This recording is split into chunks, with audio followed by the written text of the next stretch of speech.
in the 80s, I also went to America a lot. Now, because we went to America as Brits because nothing worked here, everything was a bit shit. And we thought, we'll go to America. Freddie Laker, bosh, 75 quid, gone.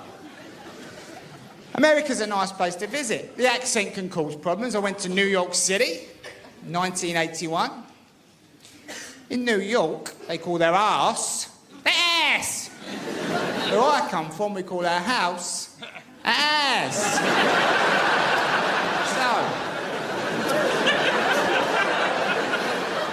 So, took a girl out for the evening. We had an amazing night. Of course we did. I'm a very interesting man. Not just a stunner.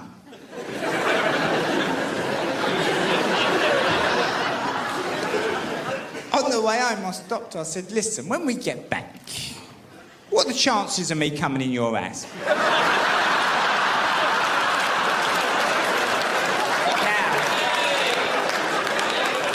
this was 1981. It wasn't as popular back then. I know you kids are pushing on with the anal now. Animals.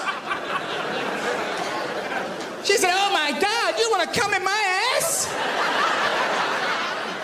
I said, don't worry, I won't try and kiss you. Just let me come in your ass, love. I won't make a mess. I'll be in and out before you know it, babe.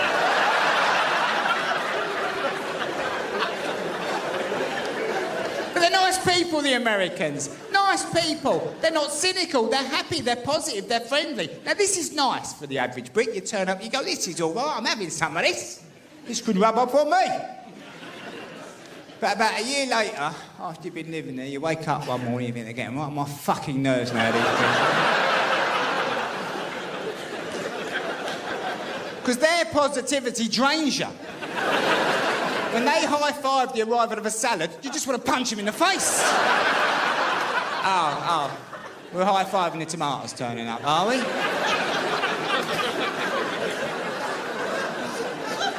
And they don't take the piss properly either. It's pitiful.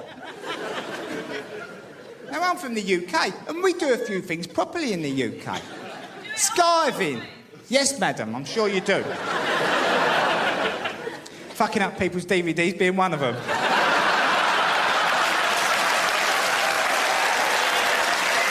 No.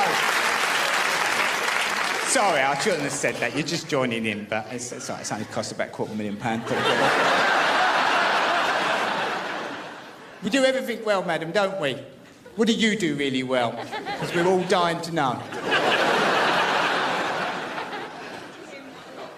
According to your boyfriend, not a lot.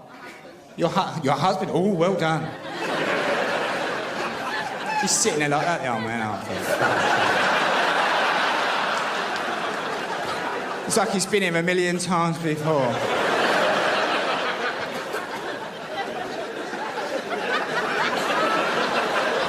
It was like this when she told Barry Manilow he had a big nose. Very awkward.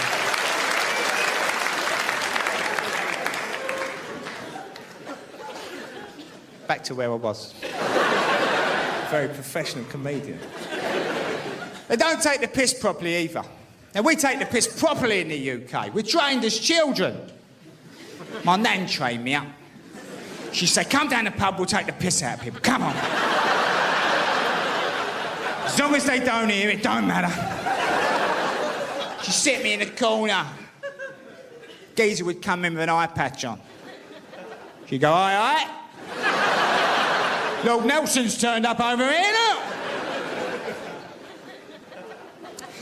But the Americans, not so much, and it's quite trying.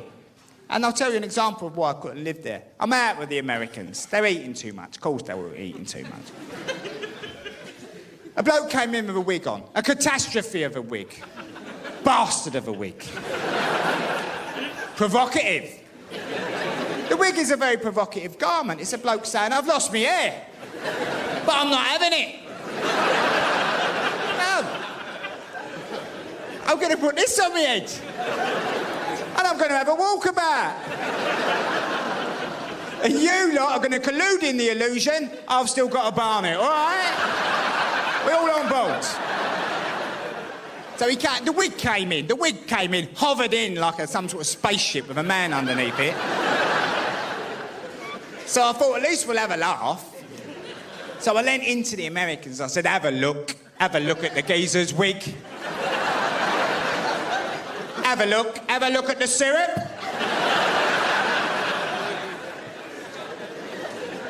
Nothing. Nothing. Didn't join in, didn't laugh. They had no idea what I was trying to achieve. The woman got a bit upset. She said, oh, how scathing! How scathing! She said, why are you attacking that man? He's obviously got issues with the lust of his hair, but he's taking positive steps. I said, have a look at his head, love. Harry's walking about with a bit of old carpet on, you know. A positive step. I said, I'm going home. I'm going back to the UK, where sanity prevails. The bloke walks in looking like that. We all turn around as one and we go, ha, ha, ha. Oh, have a look at him, will ya? What a complete cunt.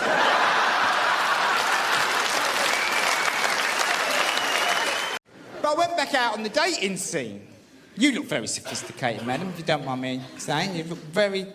my cup of tea, you are. You look a bit posh and a bit dirty.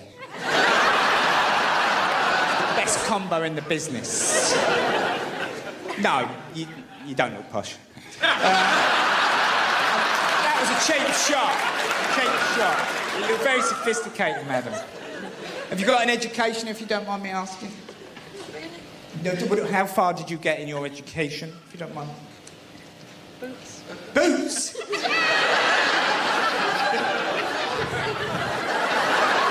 OK. How high up are you in boots? Consultant? See, I told you you look like quality. You're not on the shopping. What do you mean? Now you ain't got none. Fuck off. You're in the back room. Talking about what boots can sell. Consulting people. I've been consulted myself. Very pressurised. Because it all changed when I went back out on the dating scene. The packer band, no longer required. All you had to do was listen. By the mid-90s, women wanted to be listened to, and you had to listen. You had to have a listening face. But women will exploit your listening face if you get too good at it. Because they have these little break-off conversations, little branch-offs, because you're just trying to stay focused, you're listening. And suddenly she says, oh, you know, Claudia, in work, she's having real problems with her line manager at the moment.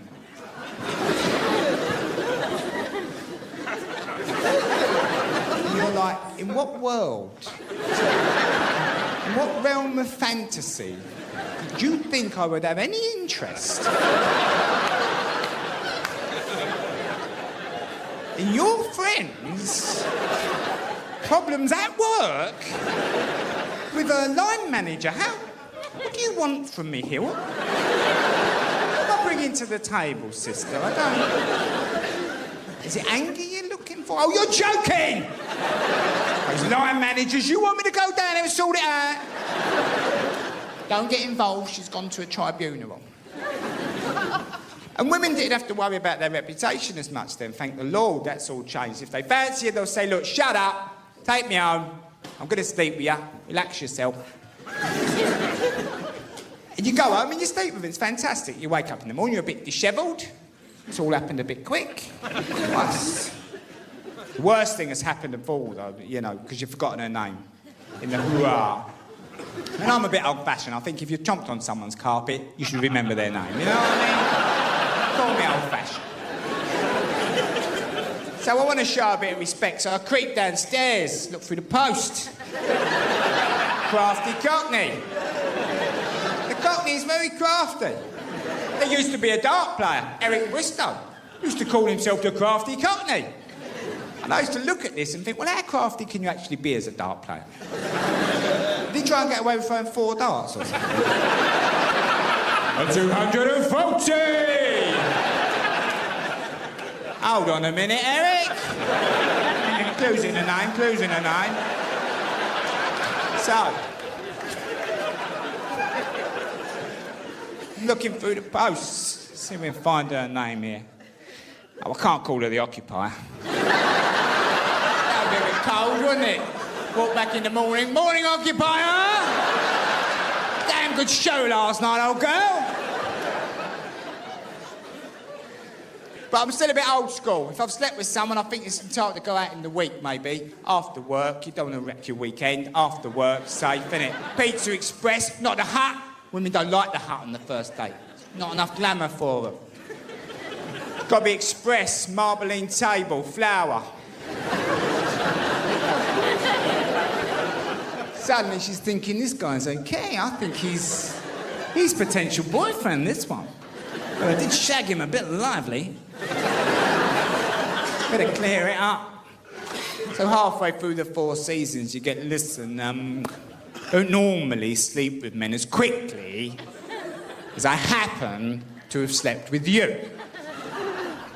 And I'm like, relax, homeowner.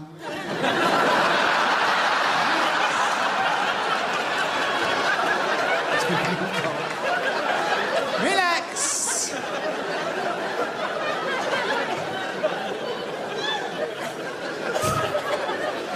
I don't always shout out during sex. You love it, you slag, you love it.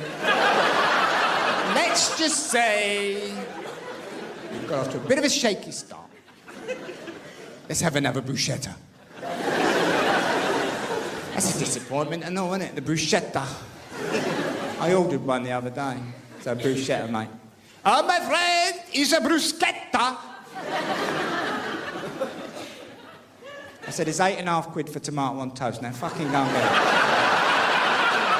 it. We've got to talk about me dog before we move on. I never got the dog thing. I used to see people with dogs and think, what do you got a dog for? You mental? And then I went and got a dog for my son, a little cockapoo, right? Yeah, and I brought her home, and I'd seen these shows where they tell the dog off all the time. I said to my son, see this dog? It don't beg at the table, it don't bark at the door, it don't go upstairs, all right? Cut to 2 years later, the dog now sleeps in bed with me. On my pillow.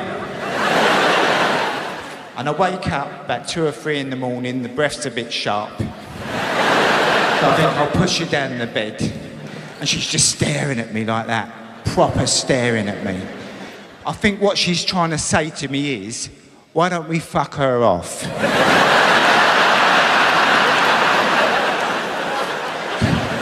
Now that we've found each other, do we really need Miss No Treats back there?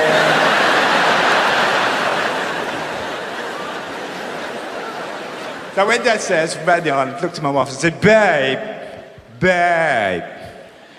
physically, emotionally, spiritually, I feel like I need a year off to process what's happened to me. She said, no fucking way, Jose. I ain't having you wrap around me for a year.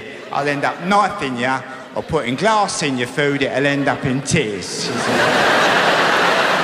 But then she got proper serious on me. The finger came out, the loaded finger. She said, you listen to me! All human beings need plans, structure, routines, arrangements. It'll end up a disaster. You'll be down the pub every day, you'll be back on the Charlie. She said, no fucking... proper coming at me powerful. Right? I'm on the ropes, I'm backing off. I'm like Ali and Fraser, I'm rope-a-dope, I'm back, right? I thought, I've got to fight back, Micky. So I came back, right, this is what I said to her, right? Strap in, because this is proper. This is me acting, by the way. Any acting, sort of casting directors in, anyone to do with the movie industry, this is what you can get, right? You put me in the right place. I said, I tell you what, we're not even discussing it anymore. It's happening. Get used to it. But most of all, fucking get over it.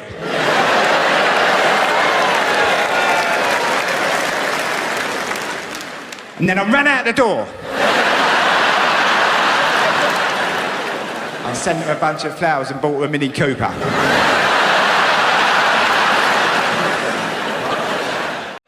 She said to me the other day, I'm going out for the whole day. She said, I'm taking the boy to see the Rothko at the South Bank. His poor little face, he looked round the edge of it. He was like, help, Daddy, help! Help me, Daddy! I'm like, no way, son. I'm looking at a day on my own. And if a woman tells you she's going out for the whole day, you have to look a bit disappointed. Oh, you're joking, aren't you?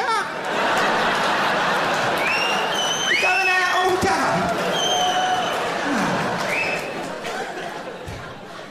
Well, what time will you be back?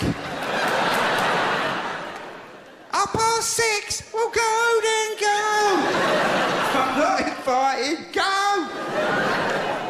And as she leaves, you're like, touch. At this point, most men fly upstairs and masturbate straight away. You can't help yourself. It's like you're saying to yourself, I'll get that out of the way, the rest of the day's my own. Let's crack on. Now, in the past, I'd have made phone calls, met me mates, probably wound up in a right state. But I'm not doing that, I'm staying sensible today. But then suddenly it hit me. I thought I've got a whole day to myself. I decided to have a sausage sandwich. Hey! Let the madness begin! I hadn't had a sausage sandwich for about 3 years. I'm buzzing now, and I'm buzzing! Whoa! Gotta score the sausages, score some sausages, innit? Score the sausages. Like a lot of people, I've got 2 corner shops in my life because I drink too much. So I've got one where I go for the first bottle of wine. He thinks I'm normal in there. And then I've got one where I go for the second bottle of wine. 11:15 and I bang on this shutter. It's only 11:15. Call yourself a shopkeeper! I look through the shutter. Mr. Ahmed, just roll it under the shutter, bro. I'll pay you in the morning. Come on, sort me out. A corner shop where a couple of times over the last 10 years I've popped in for the midday miniature. You know, just to take away the hurting. He doesn't judge me for the midday miniature, and I don't judge him for selling multi-pack beans individually. Yeah. Who is he to judge anybody? He goes to the wholesaler, he enjoys the discount, but does he pass it on? No. He breaks them up and he puts them out on the shelf. So you have that awkward moment when you look and you go, multi-pack. Put them down in front of him. They're multi-pack, bro. And he goes, yeah, well, no. And that's it. I've got some shit sausages, the noses and arseholes and sawdust sausages. The ones they don't even put the horse in. Don't put the horse in there, that's for the finders, people. And I've got a shit cut loaf as well. You know the white cut loaf? We ain't had a white cut loaf for years. It used to be the king, didn't it, the white cut loaf? It was unchallenged. Its only challenger was the bloomer. And now it's the poor relation, isn't it, down there on the shelf. It's got a bit of attitude, isn't it? Sits down there. All right, bruv? You having a sausage sandwich? You should buy me. You don't want this muggy old meal bollocks. You could go on holiday if you want. I'll still be fresh when you get back. I'm soaked in bleach, innit? Soaked in bleach. So I got the gear, and I got the sausages, got the bread. I ran back to the house. I put the blinds down, turned the extractor on, took all my clothes off. I love eating in the nude. I used to love After the Word. I used to get home late on a Friday night when I lived on my own. I'd put the Word on. I'd sit there in the nude, eating a tin of beans. They all roll down your chest and they end up in your pubes. And someone would come on I didn't like and I'd just flick and go, fuck off. Wanker. You wake up at 5 in the morning and you think, ooh. There's beans all over the telly. I start lining my stomach. So, let's jump to the present. Right, okay. 3 major sellout UK tours, platinum selling DVDs. Right, I'm fucking loaded, alright? Absolutely caked up beyond belief. It's shocking. Now, I'm fine with it. It's fantastic. It's fucking lovely. The management are a little bit spooked. They worry about these things, the management.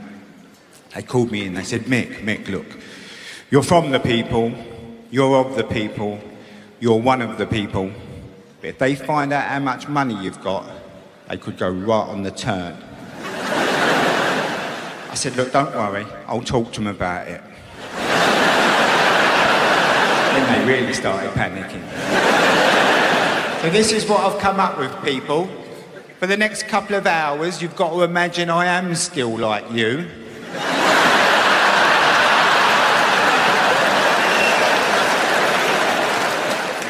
But with money, all right? And we all get along fine. I ain't got to keep bullshitting ya. Saying things like, I was on the train the other day. I wasn't on the train the other day, all right? I'm in the back of a Mercedes-Benz. Tinted windows, champagne on ice. Anyway, the East End has changed. So I'm in Tesco's. I'm watching stuff unfold. Saw this woman talking to her children. She said, Hector, Unity, what pasta do you want for your evening meal? The kids are on it like a shot. Telly, mother. With the carbonara sauce. She's a good choice, children. Very, very, very good choice. Positive reinforcement is called. I know that now. I drifted back to when I was a little boy, me having the same conversation with my mother. No, you can't have alphabet spaghetti again. I wouldn't mind, you can't even spell, you thick little fucker.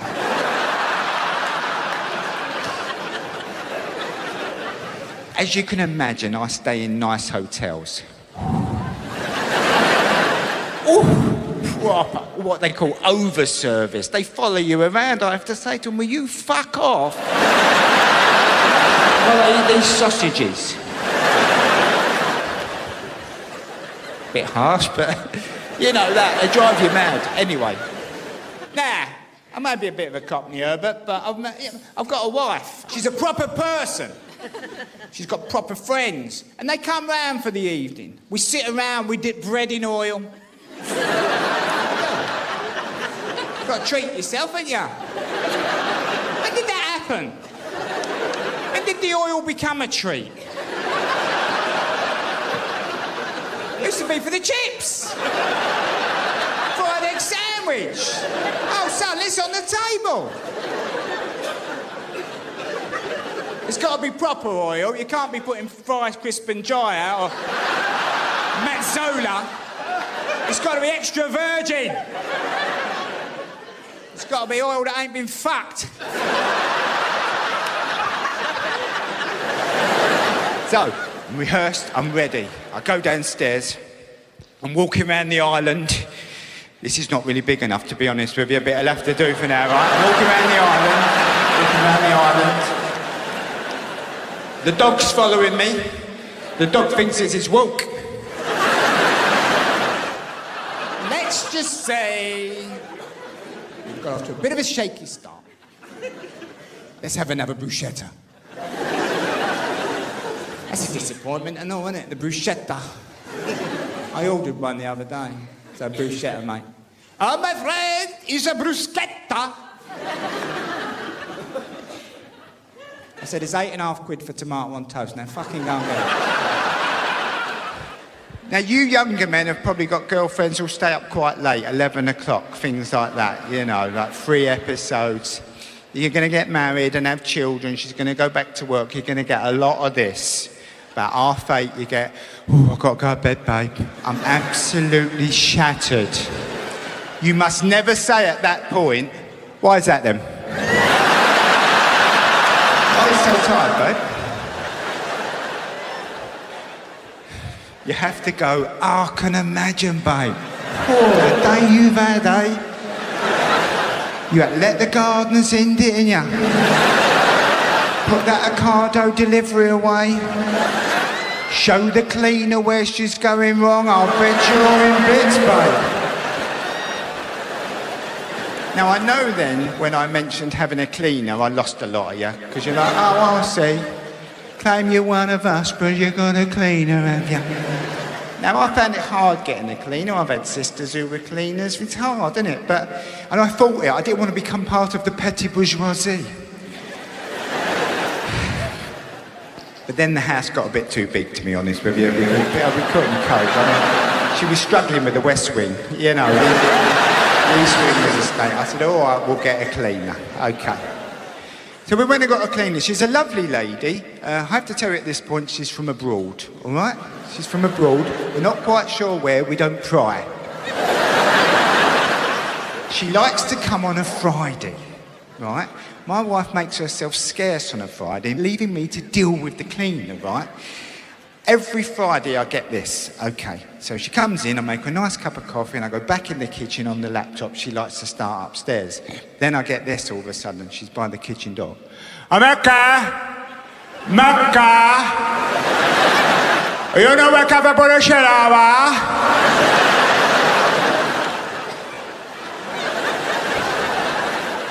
I've got one shot at this before I'm going to start to sound like a racist, because I keep saying, what, sorry, what? I turn to her and go, where cafe por el shower? Yes. Then I have to pretend I'm thinking about it.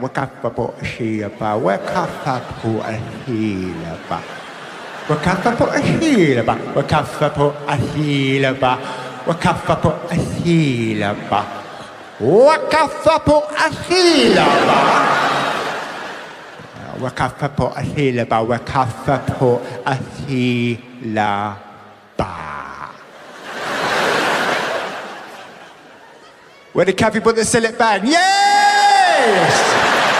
Yay! Where cafe put a sillet bag? So it's in the bathroom cabinet, top right hand side. Child was created. He's a lovely little boy. And to give him a future, we went and bought a house in a nice area. Ooh. And you know what a nice area is. You know if you live in a nice area, because you have a few delicatessens. And these places have no relationship to reality whatsoever. They make the prices up in the morning. Sebastian, I've got 4 artichokes over here. Any ideas? Are they organic? Yes. £30. My wife goes in them. She came home the other day with a loaf of bread for £5. She put it down. She said, I bought that loaf of bread, it was £5. I said, we're paying £5 for a loaf now, are we? She said, you don't understand what it's got in it.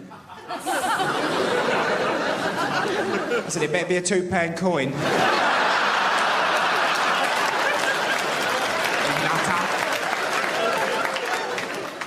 One of her favourite things is to go to a restaurant. She loves the restaurant. She's very middle class. She loves the restaurant. She says, can we go to a restaurant? And I say, of course we can. And we go to the restaurant. She says, isn't it a lovely ambiance?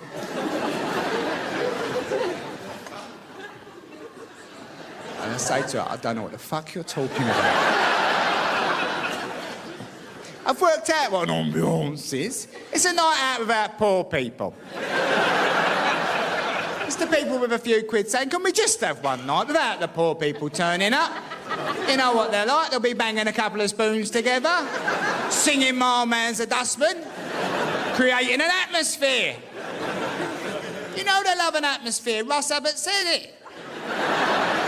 I'm trying to enjoy the ambiance, but it's somewhat spoilt for me. I've noticed there's no tomato sauce on the table. My wife looked at me. She said, "You're going to ask for tomato sauce, aren't you?" I said, "Of course I am. I'm having the risotto." Can't eat risotto without red sauce. It's too dry. It's dangerous. It's a health and safety issue. You've got to zhuzh it up, as Jamie says. Zhuzh it up. A bit of red sauce. So I said to the waitress, "Excuse me, have you got any ketchup in the building?" She looked at me like I'm the biggest pleb who's ever walked in that restaurant. She walked off. She came back with what she'd rustled up. Pot about that big, 2 chipfuls of tomatoes. She tried to put it down and walk away like she's doing a drug deal. I said, "Oh, don't rush off, love. Don't go anywhere." And I took a sip of it. And I looked her in the eye. I said, "Yes, I'll have a bottle, please." Women can do what they like now. I was watching a show the other night called Sex Box. Very good show. And there was a very nice young girl on there, and she said to the presenter, "I love cock." She said, "I like a big cock as well. And I quite like a pounding from a big cock." I thought the world has definitely changed in my time. That's got to be a funny old walk into work in the morning, isn't it? "I saw you on the telly last night, Trace."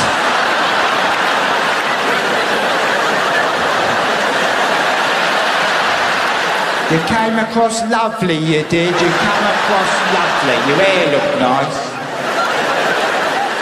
Did your mum and dad watch it? Did your mum and dad watch it? They've asked me to go on the TV quite a lot. I've turned quite a lot of shows down. Here's a few. Would I like to go on I'm a Celebrity, Get Me Out of Here? I said, "I'd rather eat my own shit." They said, "You'll walk it, son. You will walk it." That's the attitude we're looking for. Come on, eat the fucking shit, lad. Eat the fucking shit. I can do Northern. Would I like to go on a show called Who Do You Think You Are? I said, that sounds like the start of a fight where I come from. You hear that in the booze of your back off, didn't ya? Every Friday night about 10:30, regular as clockwork. Who do you think you are? Who do you fucking think you are? I'll come over there!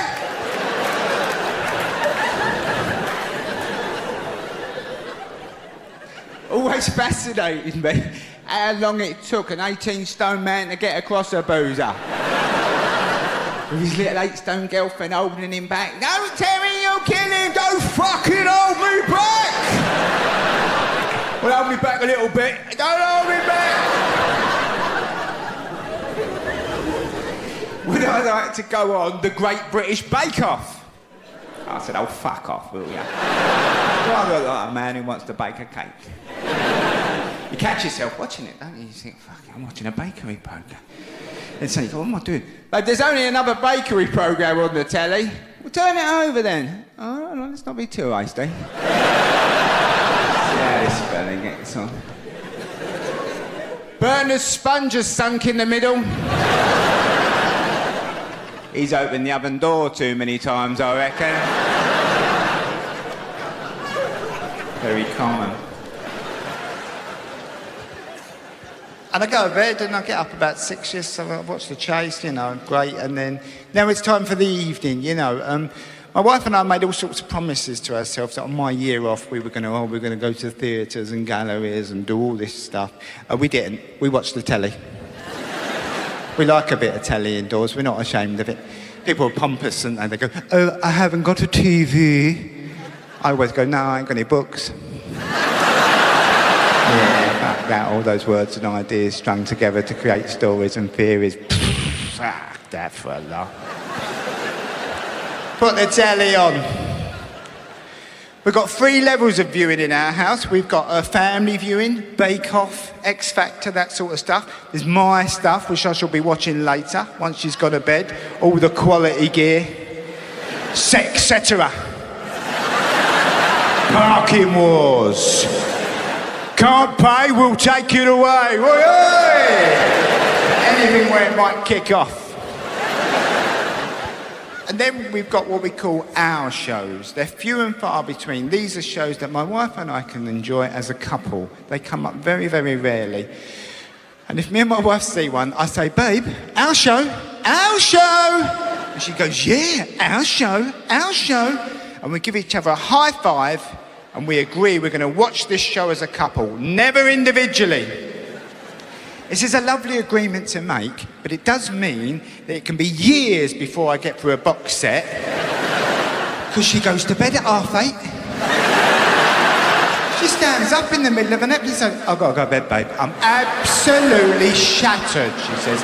Absolutely shattered. Now, you younger men have probably got girlfriends who'll stay up quite late, 11 o'clock, things like that, you know, like 3 episodes. You're going to get married and have children. She's going to go back to work. You're going to get a lot of this. About 8:30, you get, oh, I've got to go to bed, babe.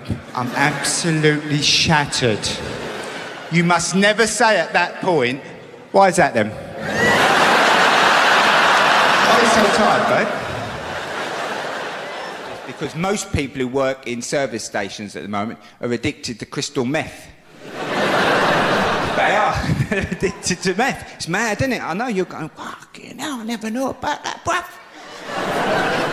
It's because of the isolation and the dislocation, they don't feel part of mainstream society. They're very vulnerable to dealers. It was on the One show the other night. She came out, she said, coming up next to report, Daddy, about addiction to crystal meth in a service station at the moment. I know, it's uncanny, isn't it? You're thinking, how does he do it? How did you just lock into accents like that? Bosh, he's straight in. Because we had the little boy, right? And, you know, I've done a lot of childcare with him. And it's quite hard, the childcare, because my wife's very middle class. He's quite an organic little boy. You know, everything's checked and double-checked. So she goes out, she goes, there's some activities on the side. And I've left him some organic raisins. Oh, lovely. Well done. We'll crack on with that. And when she goes out, I say to him, go and get yourself 2 fingers of Kit Kat and a little glass of orange juice. I say, don't water it down. When he comes back, we put on ITV4 and we watch On the Buses together. Because I want him to know where he comes from. He loves it. He loves a bit of On the Buses. But he's got no concept of dishonesty. So I say to him after, don't say nothing to Mummy about the bus programme and the Kit Kat and that. And he goes, no, I won't say nothing, Dad. He's walked in the kitchen the other day. Bold as brass, walked in the kitchen. Looked at the wife.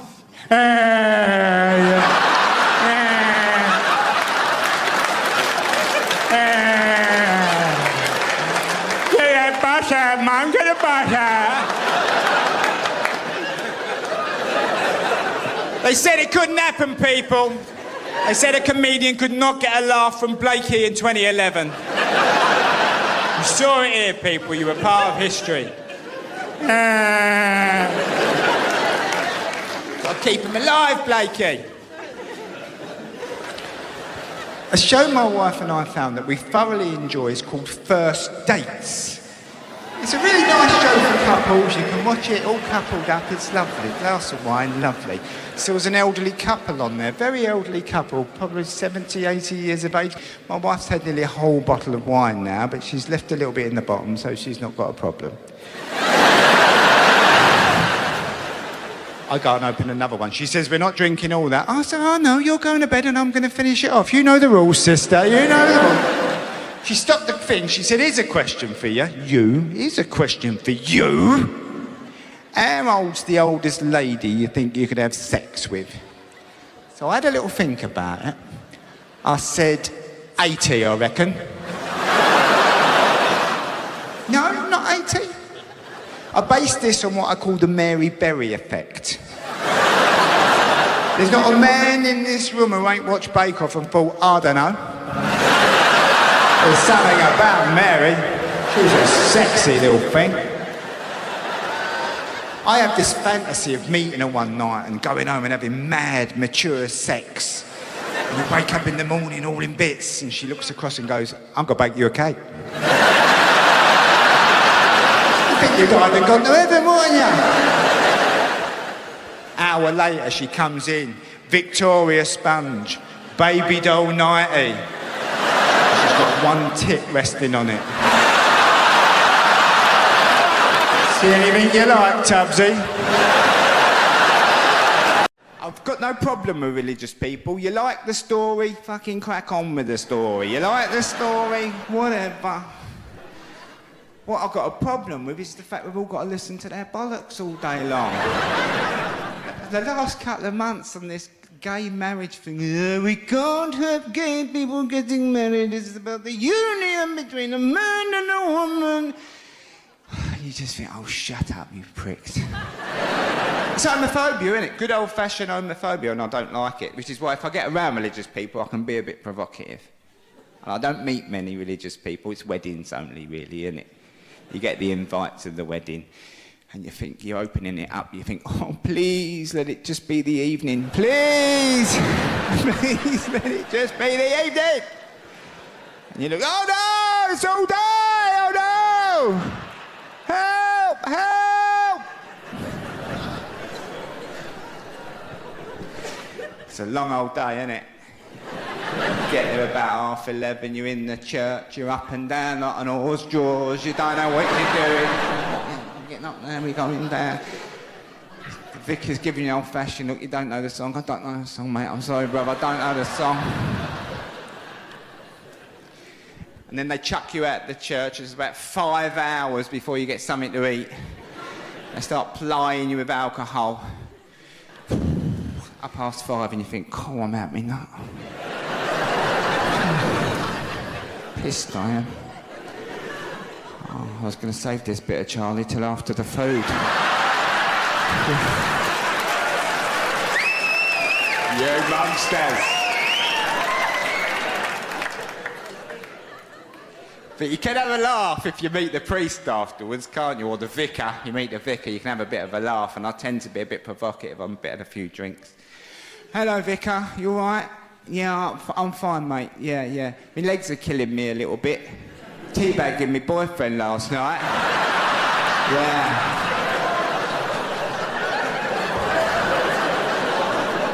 Cracking 19, it really is. More difficult than I thought, to be honest with you, because you lower them both in, right? Oh, and when they're in, your legs are trembling, and I was trying to hit him in the face with my knob, right? It's called smurfing, Vic. It's called smurfing.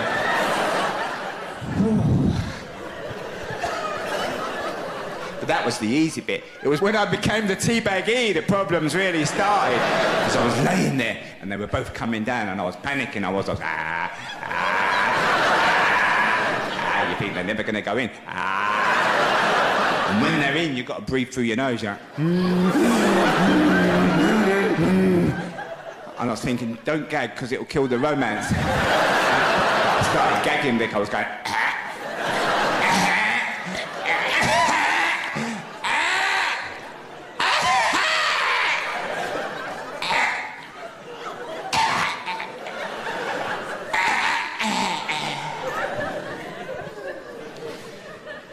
So did you get the money for the roof in the end? They always want money for the roof. Get the roof mended. He's taken up Reiki healing. Have you seen the Reiki healing? Have you seen a bigger lot of bullshit in all your life than this? Saw it on the telly the other night.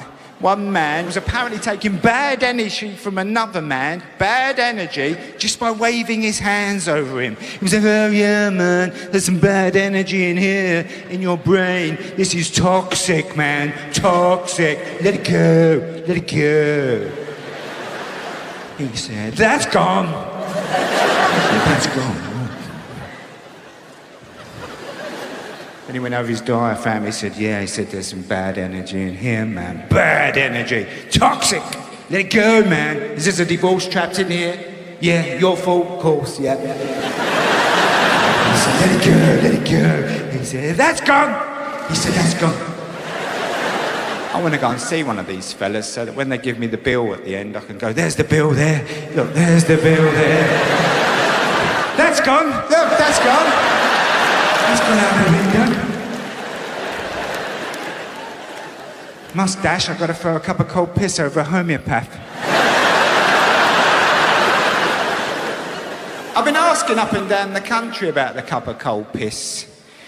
It seems fairly unique to the London council estate. People would keep a cup of cold piss by the front door. They kept order. No one knocked late. If they knocked too late, whoa. After 9:30, Jehovah's is it, mate? Cop for that. Cup of cold piss, how's that? It was an insult. People would look at you if you give them the ump. I tell you what, you ain't worth a fucking cup of cold piss. Not worth a cup of cold, you. TV people phone you up. I don't know if you know anyone from TV. They're very, very intelligent people. They phone you up and they go, hi, Mick. They say, what are you doing?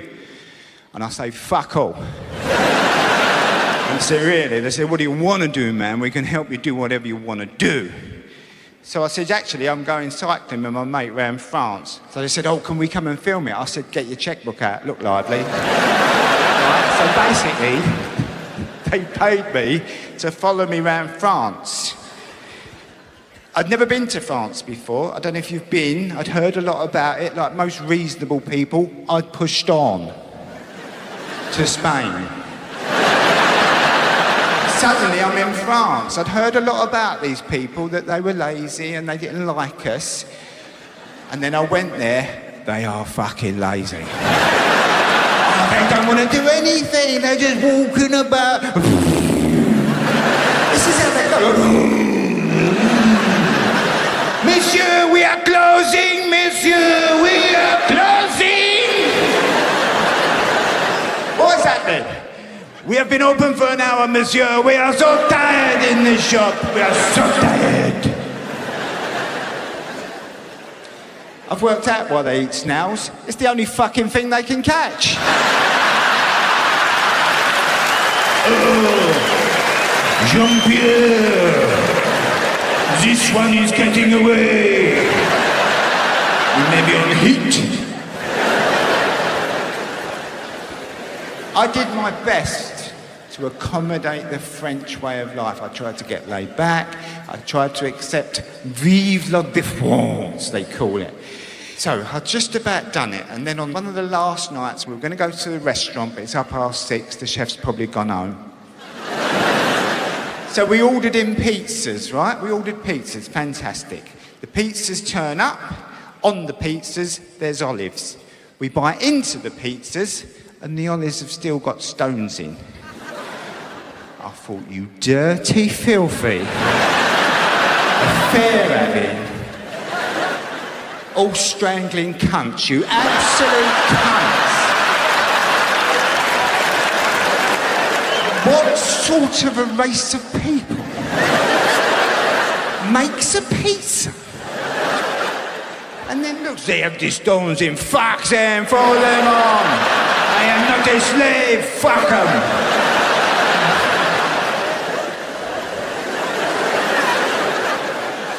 I should be getting over this shit, shouldn't I?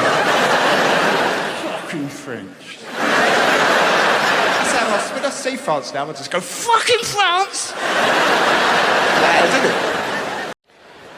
A show my wife and I found that we thoroughly enjoy is called First Dates. It's a really nice show for couples. You can watch it all coupled up. It's lovely. Glass of wine, lovely. So there was an elderly couple on there, very elderly couple, probably 70, 80 years of age. My wife's had nearly a whole bottle of wine now, but she's left a little bit in the bottom, so she's not got a problem. I go and open another one. She says, we're not drinking all that. I said, oh no, you're going to bed and I'm going to finish it off. You know the rules, sister, you know the rules. She stopped the thing, she said, here's a question for you. Here's a question for you. How old's the oldest lady you think you could have sex with? So I had a little think about it. I said, 80, I reckon.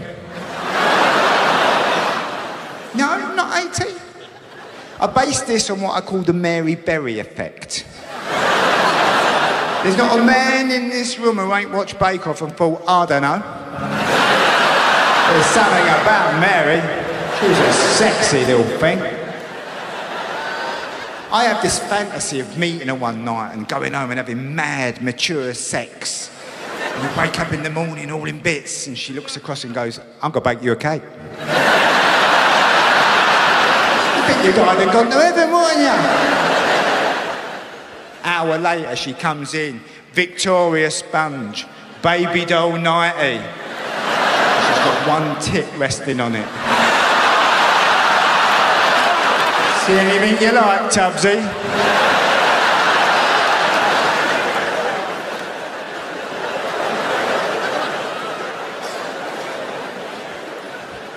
I threw it back to my wife. I said, how old's the oldest man you think you could have sex with? She said, about 60, I reckon. I said, that seems a bit young, babe. What's the problem after 60? She said, I'd worry they might smell. I said, that's a nice thing to say to me, innit, given that I'm 54. You're saying I'm going to stink too much to have sex with him. So she said, I'm not saying you will smell. She said, I think you might smell. There's a difference. But like most men, it sort of put me on a downer a bit because I'm a regular bloke. I think I'm a stunner. We walk around, men, you know, we're fun, we've got personalities, we're entertaining. We look in the mirror every now and then. Oh, you fucking salt. We don't hang about. We move on. Ooh, ooh.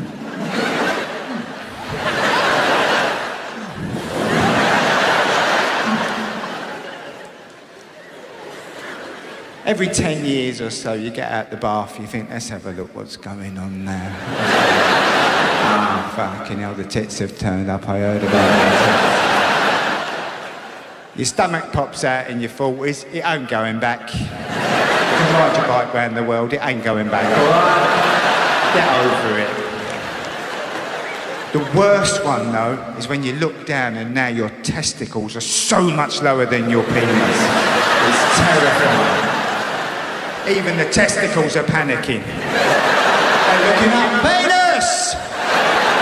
What's happening? We used to be a team, man. Are you coming with us, penis? Penis is like that. No, I'm not. I'm going the other way, if anything. I'm going under this shelf that's appeared over my head. You may never see me again. Playing days are over anyway. I sorted my life out in the late 80s. Met a very nice girl. Proper middle class. She's been skiing and everything. And about 4 years ago, we were together 6 years. We were making love, right? Making love. She said, I want a baby. I want a baby. I said, well, if you come off the pill, I'll start leaving it in, right? So, started leaving it in. Child came along, was created. My wife, quite a middle class woman, she said, after a few months, she said, I'm losing my identity. She said, losing my identity. I said, have you finished your cleaning? Comes up there, you've got a cleaner.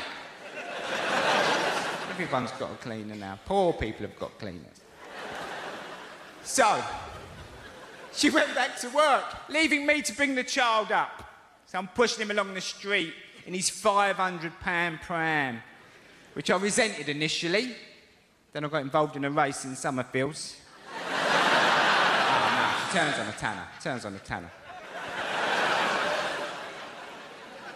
Some idiot in a £200 buggy tried to cut me up.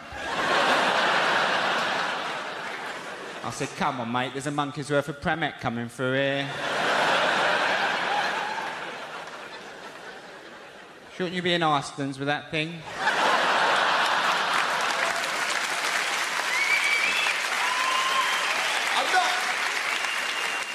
I'm not a snob. I mean, we're not a snob, but we did buy an overpriced house to store the baby in. You know what I mean? In a nice area. And my wife went back to work, so she said, it's the thing about having children is it is a bit tedious because you get up early with them. You get up about 6:30. By about 7:30, you're running out of ideas, right? So the government say, not too much telly, not too much telly. They don't know what they're talking about. He loves a bit of telly.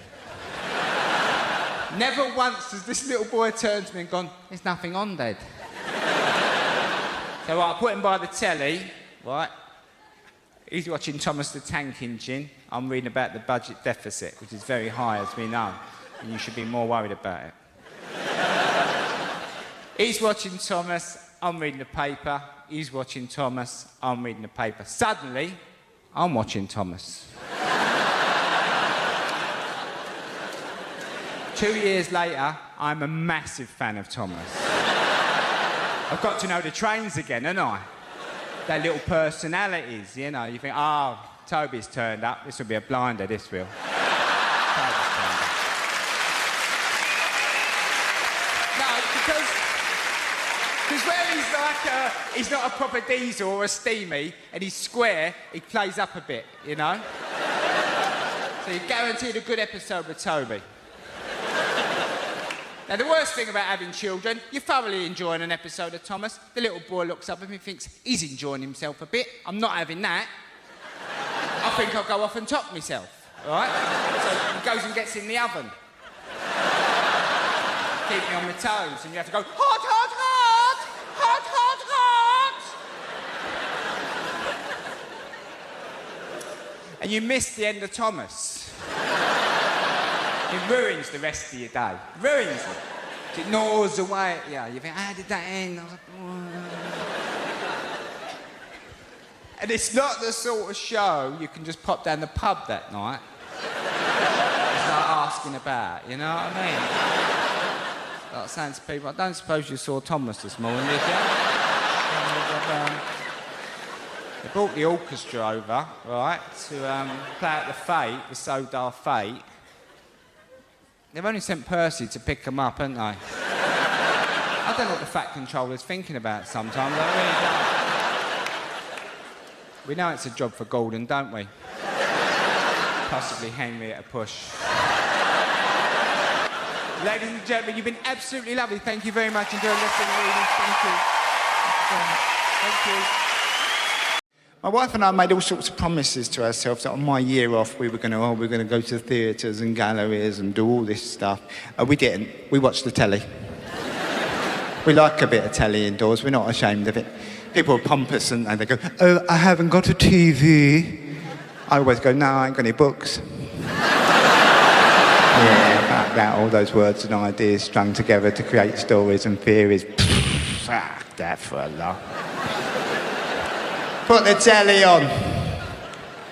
We've got 3 levels of viewing in our house. We've got a family viewing, Bake Off, X Factor, that sort of stuff. There's my stuff, which I shall be watching later, once she's gone to bed.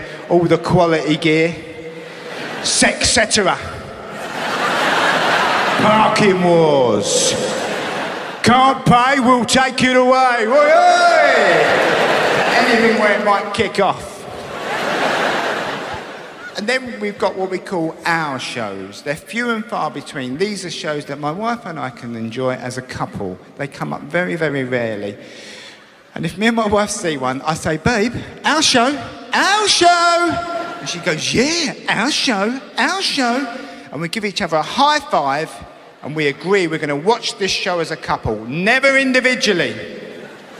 This is a lovely agreement to make, but it does mean that it can be years before I get through a box set, because she goes to bed at 8:30.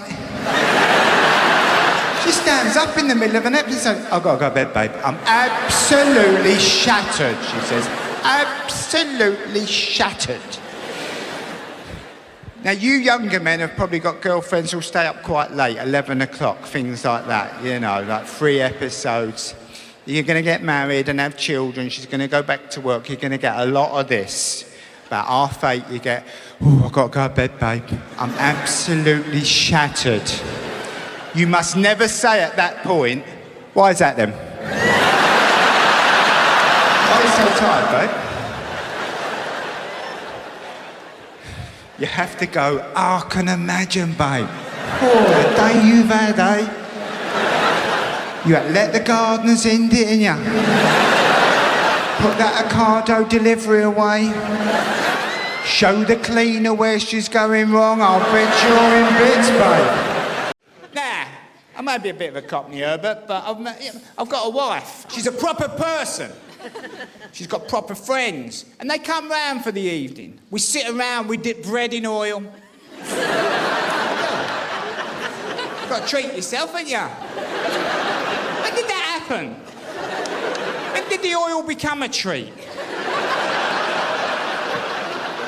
It used to be for the chips. For an egg sandwich. Oh, suddenly it's on the table. It's got to be proper oil. You can't be putting Fry's Crisp and Dry out or Mazzola. It's got to be extra virgin. It's got to be oil that ain't been fucked.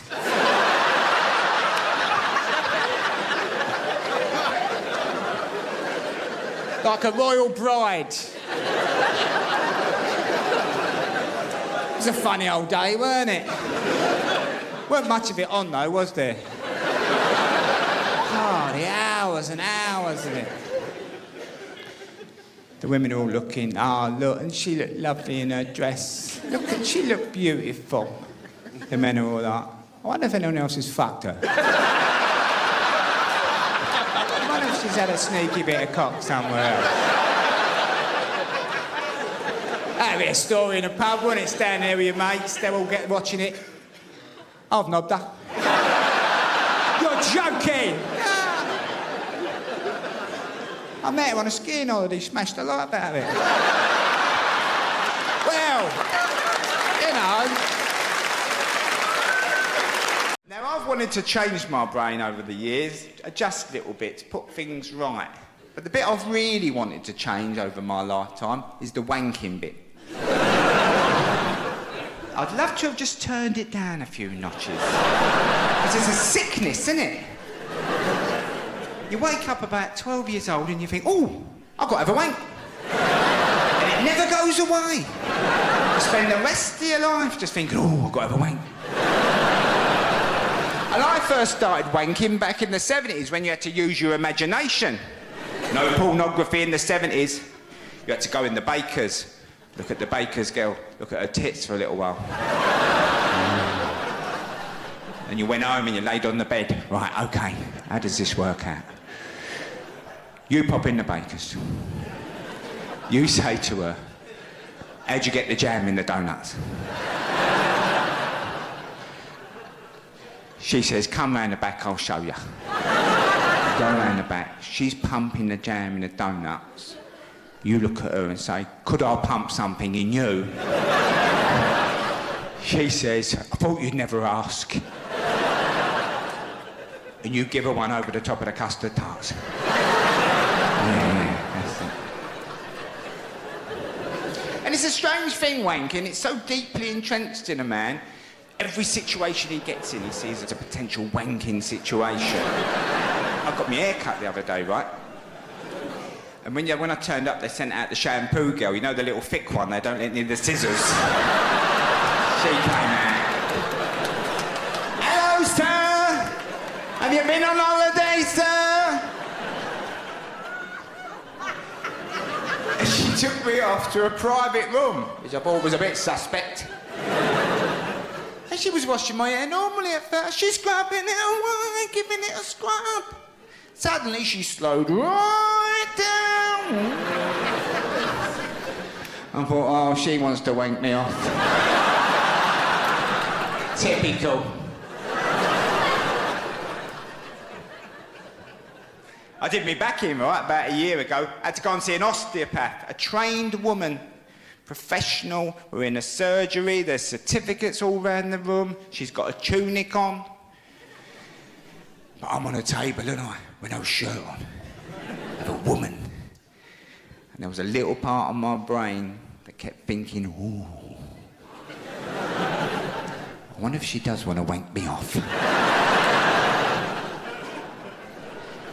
Everyone likes a bit of cash in hand, don't they?